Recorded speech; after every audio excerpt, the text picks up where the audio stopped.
All right, we're now going to start talking about each of the objects in the solar system. Excuse me. And the first one we're going to talk about is the sun, of course, because the sun is what the solar system is named after, and everything is defined as being part of the solar system if it's under the influence of the sun. So let's talk about the sun. This is a very special picture of the sun. This is a picture taken in what we call hydrogen light. Remember when I showed you the emission lines and there was red, blue, and green? This is taken with just looking at that one wavelength, the red wavelength of hydrogen. All right, so what do we know about the sun? The sun has been a fascination for a long time, trying to figure out what it is. And for the ancient people, the only thing they could think of that the sun might be is it gave off heat and light. And the only thing they could think of that did that was fire. So, back in the Middle Ages, they were thinking, right as the Renaissance started, it's like, what could be powering the sun? Well, what if it's just a super giant log of oak that somebody lit on fire in space and is just giving off its light?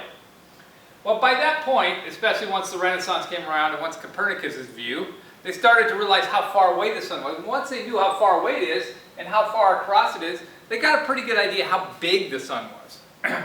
And they knew a log of oak would take, so many hours to burn. So all you do is scale that up and say, okay, what if this was a giant log of oak burning in the sky? And they calculated it. And they calculated that the length of the sun would shine, if it was a burning log, would be about 10,000 years. And they were very happy with that back at the time, by the way, because that's how old they thought the whole solar system, in fact, they thought the whole universe was that age. And they got that because they went from the Bible. And in the Bible, if you count back so-and-so begat so-and-so begat so-and-so, and you work your way back, you get that the whole Earth is about on the order of 6,000 to 7,000 years old, give or take, how you calculate. And so they're like, oh, perfect. Now the problem came, especially in the late 1700s, early 1800s, when they started to find these fossils in the geological record, and they had found them before, but they didn't know what they were.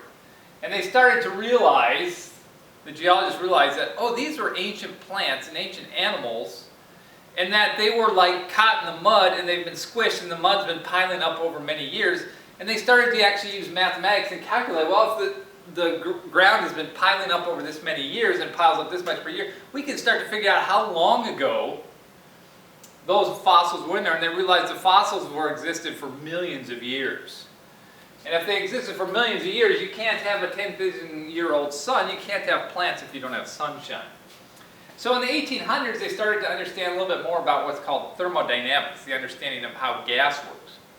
And by that point, they knew the sun was completely a gas. And so the sun is a giant gas ball. In fact, it's a special name for it. It's all ionized gas. If you remember from your chemistry class, ionized means it's hot enough that the electrons are actually not orbiting the nucleus. They're spread out in a cloud along with the cloud of the nuclei that are in this cloud. They're separated from each other. They're not orbiting it like we think of normally. This is also known as a plasma. Okay? And that's what the sun is the whole thing is gas. There's no solid surface ever in the whole sun. Okay? And they realized, well, when you form this gas cloud, if you have a giant cloud and all this gas comes together and you squeeze it together, it's going to get very, very hot. It's going to get very, very hot, and then over time, it's going to slowly cool off. It's like you take a hot poker out of a fire, it doesn't immediately get cold, it slowly radiates its energy out. So they figured out that if this was just a giant ball of gas that was very, very hot, it would take it millions of years to cool off, and maybe that's what we're seeing, is there's not actually anything there, it's just cooling off, it's giving off its light as it cools off into space. That works for a while, for a few million years, but it would not work for long enough, especially when they started realizing that there was rocks and fossils and things that were on the order of hundreds of millions of years to several hundred millions of years to even billions of years old. And that wouldn't work. So they had to find another power source. And so it took until a guy named Einstein came along. Try a different marker here. And Einstein lived in the late 1800s through the first half of the 1900s. He died around 1950 sometime. But Einstein said this, probably the most famous physics equation ever. And the reason for that is this is a super, super profound equation. It's very simple. This is energy. This is the mass. And this is the speed of light.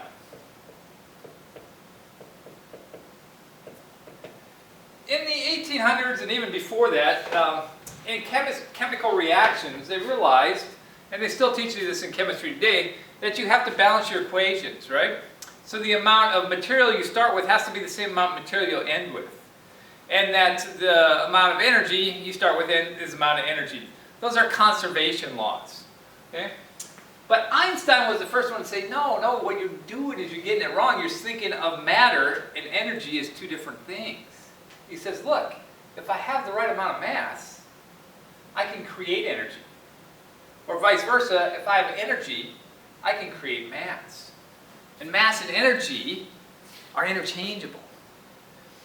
This was super profound, and it led to nuclear explosions and all kinds of things like that. But it also explained how the sun was powered. All right, so how does this work? Well, we know that the sun, the composition of the sun,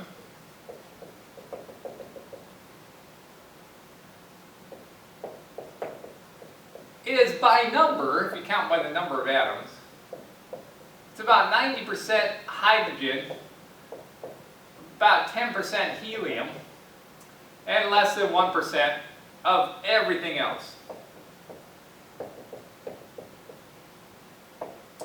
And I mean literally everything else. Every other element there is, every naturally occurring element is in the sun.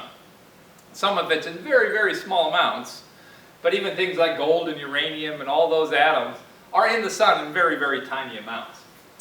All right, so most of it's hydrogen, most of it's helium. They knew this by the 1800s. How'd they know that? Because of spectroscopy. Remember we talked about how absorption spectrum, you match up the lines in the spectrum, you can see what elements these compose it. And so they matched them all up. In fact, they found one element, first of all, in the 1800s, that existed in the sun that didn't exist on Earth. That element was helium, which is why it's called helium, because remember, Greek for the sun was helios. So they called it helium because it was first discovered in the sun before it was found on Earth. And the reason for that is on the Earth, if you have helium gas is lighter than the air, it feels a buoyancy force, so it gets pushed up. In fact, the Earth's gravity is not even strong enough to hold on to the helium gas. Eventually it'll work all the way to the top of the atmosphere and go off into space. We can't hold on to the helium. We don't have enough gravity to do that. Which is why your balloons rise when you fill them with helium. So it wasn't until they started drilling for oil underground that they found these trapped pockets of helium. And that's where helium came from. So helium was first discovered in the sun before it was discovered on Earth. All right, so the sun is made mostly of hydrogen, 10% helium. Okay? What Einstein realized is inside the sun, in the very core of the sun, so deep down here, the core of the sun, this is the outer layer of the sun. In the core, the temperature is really hot. It's about 15 million degrees Kelvin. All that gas is compressing on it, keeping the pressure high and the temperature very high.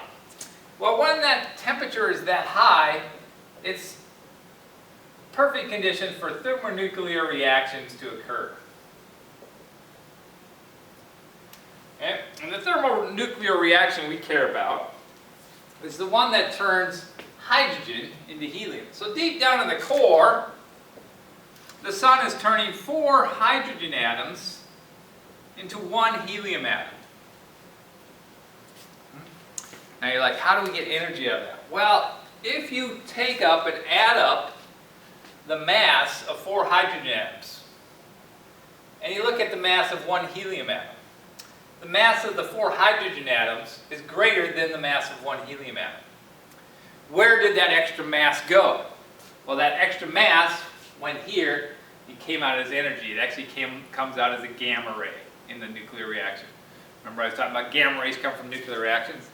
Now the gamma rays come out in here lots of energy. But those gamma rays don't make it very far. They run into the other gas, and as soon as they run into it, they make that gas very hot, and then that gas releases more photons, and eventually the temperature goes from very hot in the core at 50 million degrees to out here on the surface where the temperature is about 6,000 degrees. Or if we want to be picky, let's make it 5,800 degrees. Is about the surface temperature of the sun, and it's in Kelvin. So there's a huge temperature gradient from the center of the sun to the surface of the sun. So this just shows you the surface. That surface temperature is there is about 5,800 degrees Kelvin. And tying this in with our light, 5,800 degree Kelvin is the perfect black body curve to give off white light visible to our eyes. All right. So they realized in the core it's turning hydrogen into helium. So the question then came, well, how long has it been doing this, and how much hydrogen is there? Well, it's actually easy to figure out how long the sun will last, because we know how big it is, we know how much hydrogen is, we know how much energy is coming from it. So we can just say, oh, if you're burning this much fuel every second, gives off this much energy, when are we going to run out of hydrogen? They figured it out. So the lifetime of the sun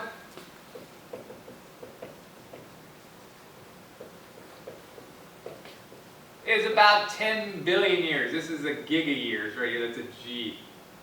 Remember, G means giga or billion years. That's why when you have gigabytes, it means you have billions of bytes of memory in your computers. So the sun will last about 10 billion years. So then the question for astronomers was, well, how old is it? If it lasts 10 billion years, then we're already at 9.9 billion years, then we got to worry because it's going to burn out. Or did the sun just start a little while ago?